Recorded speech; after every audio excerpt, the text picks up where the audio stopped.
The ayes to the right, 308. The noes to the left, 322.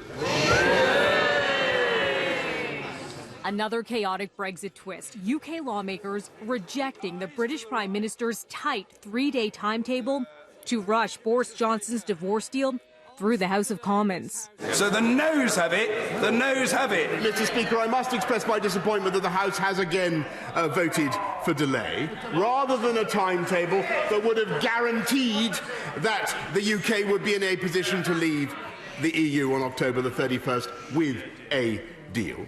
And we now face further uncertainty, and the EU must now make up their minds over how to answer Parliament's request for a delay.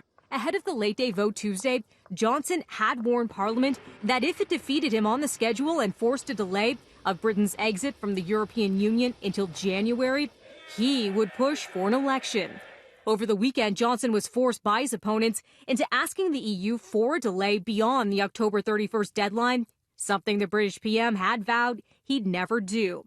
Now, the European Council's president says he is taking the request seriously.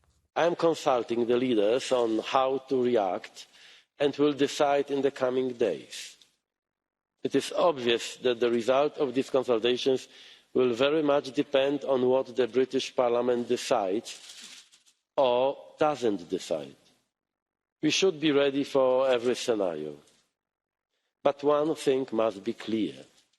As I said to Prime Minister Johnson on Saturday, a no-deal Brexit will never be our decision. What's next? Johnson says he'll pause legislation to ratify his Brexit deal until the EU has stated their intentions.